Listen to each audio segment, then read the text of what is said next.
Online shopping के दौरान क्या आपने कभी महसूस किया है कि आपके साथ में फ्रॉड या धोखा हुआ है? दोस्तों, टेक्नोलॉजी के दौर में आजकल ऑनलाइन शॉपिंग हमारे जीवन का हिस्सा बन चुकी है। लेकिन क्या आपने कभी सोचा है, जब आप अमेजन, फ्लिपकार्ट या मिंत्रा या किसी ऑनलाइन ऐप पर सामान खरीदते हैं तो आप सिर्फ ग्राहक नहीं होते बल्कि कानून के द्वारा संरक्षित उपभोक्ता कहलाते हैं। भारत में हर उपभोक्ता को यानी हम सबको कानून ने ऐसे अधिकार दिए हैं जो हमें गलत प्रोडक्ट, खराब सर्विस और अनुचित व्यापार से बचाता है। उपभोक्ता संरक्षण अधिनियम 2019 के तहत सरकार हमें वो शक्ति दी है जिससे कि हम कंपनियों से सवाल कर सकते हैं, शिकायत को दर्ज कर सकते हैं और मुआवजा भी प्राप्त कर सकते हैं। तो इस वीडियो को मैं सरल और प्रैक्टिकल तरीके से समझाने वाला हूँ कि उपभोक्ता कौन होता है और ऑनलाइन शॉपिंग के दौरान उसके क्या क्या अधिकार रहते हैं, और यदि इन अधिकारों का उल्लंघन होता है तो आपके पास क्या क्या कानूनी रास्ते और विकल्प रहते हैं। इन चीजों के बारे में हम समझने वाले हैं, तो वीडियो को बिना स्किप किए पूरा जरूर देखिए। कंज्यूमर यानी कि उपभोक्ता है, इसको आसान भाषा में हम ग्राहक कह सकते हैं। इसके बारे में ये कानून विस्तार से बताता है और इसके क्या क्या अधिकार है, आइए एक एक करके समझते हैं। सबसे पहला और प्रमुख अधिकार है कि प्रोडक्ट के बारे में सूचना प्राप्त करने का अधिकार। उपभोक्ता संरक्षण अधिनियम की धारा 2 और 10 के तहत हर उपभोक्ता का यह अधिकार है कि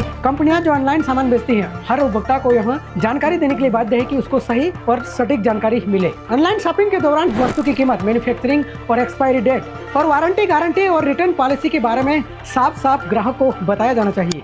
और यदि कंपनियां गलत या अधूरी जानकारी देते हैं तो यह अनुचित व्यापार माना जाएगा। दूसरा अधिकार है सुरक्षित और शुद्ध सेवाएं प्राप्त करने का अधिकार। इस कानून के तहत हर ग्राहक को ऐसा सामान या वस्तु मिलनी चाहिए जो उसके जीवन और संपत्ति के लिए सुरक्षित हो। ऑनलाइन शॉपिंग के दौरान यह अधिकार कहता है कि चाहे दवाइयाँ हो या खाने की सामग्री हो या इलेक्ट्रॉनिक सामान हो, उसके शरीर को किसी भी तरह की हानि नहीं पहुँचाना चाहिए। तीसरा अधिकार है भ्रमित करने वाले विज्ञापनों से बचाव का अधिकार। कई बार हमें 50% डिस्काउंट दिखाया जाता है, लेकिन असल में वह कीमत को बढ़ा करके डिस्काउंट दिया जाता है। ऐसा करना इस कानून के तहत अनुचित व्यापार है और गैर कानूनी है। सरकार ने ऐसे विज्ञापनों पर कार्रवाई करने के लिए सीसीपीए कमेटी बनाई है जो लीगल एक्शन लेती है। चौथा अधिकार है रिफंड और रिटर्न का अधिकार। अगर प्रोडक्ट डिफेक्टिव, खराब या गलत क्वालिटी का आया है तो आपको रिफंड, रिप्लेसमेंट और रिपेयर का अधिकार है। ई कॉमर्स रूल्स के अनुसार कंपनियां ये सुविधा देने के लिए बाध्य है। पांचवा अधिकार है सुरक्षित लेनदेन और डेटा प्रोटेक्शन का अधिकार। इस अधिकार के तहत जब आप पेमेंट करते हैं तो आपकी बैंक का डिटेल और आपकी निजी जानकारी कंपनियां प्रोटेक्ट यानी कि सिक्योर रखने के लिए बाध्य है। अगर आपकी जानकारी या डेटा का दुरुपयोग होता है तो ई कॉमर्स रूल्स के अनुसार और साइबर कानून के अनुसार लीगल एक्शन किया जा सकता है। छठा अधिकार है ग्राहक सहायता केंद्र की व्यवस्था होनी चाहिए।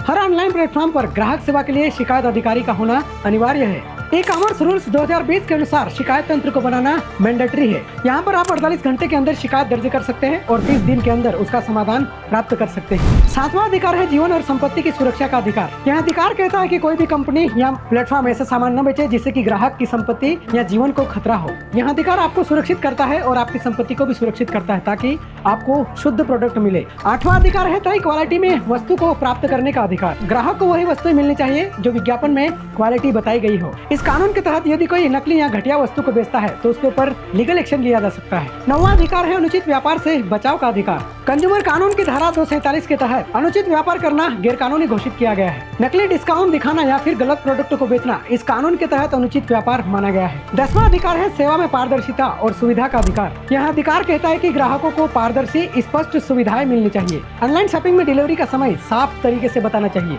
और रिटर्न और रिफंड की पॉलिसी भी साफ और स्पष्ट लिखी हो। इसके साथ में बिलिंग सही और पारदर्शी होनी चाहिए। अब अंत में समझते हैं कि अगर आपके इन अधिकारों का उल्लंघन होता है तो हमारे पास क्या कानूनी विकल्प रहते हैं, हम क्या कानूनी कार्रवाई कर सकते हैं। इसके तहत उपभोक्ता संरक्षण कानून और ई कॉमर्स रूल्स आपको कई विकल्प देते हैं। पहला है आप कंपनी को सीधे शिकायत कर सकते हैं और दूसरा कस्टमर केयर से बात कर सकते हैं और सरकार के इस ऑफिशियल नंबर पर आप कंप्लेन को दर्ज कर सकते हैं। और तीसरा है आप कंज्यूमर फोरम में सीधे शिकायत दर्ज कर सकते हैं जो देश के प्रत्येक जिले में पाई जाती है। और चौथा तरीका है यदि आपके ऊपर बताए गए 3 तरीके यदि काम नहीं करते हैं तो आप सीधा कंज्यूमर फोरम की ओर रुख कर सकते हैं जो कि देश के प्रत्येक जिले में स्थापित की गई है। तो दोस्तों याद रखिए, जब आप ऑनलाइन शॉपिंग करें तो याद रखें आप सिर्फ एक ग्राहक नहीं बल्कि आप कानून द्वारा संरक्षित उपभोक्ता है। अगर यह जानकारी आपको अच्छी लगी है तो वीडियो को लाइक करें, शेयर करें और चैनल को सब्सक्राइब करिए। मिलते हैं अगले वीडियो में किसी कानूनी टॉपिक के साथ में। आज के लिए इतना ही। नमस्कार।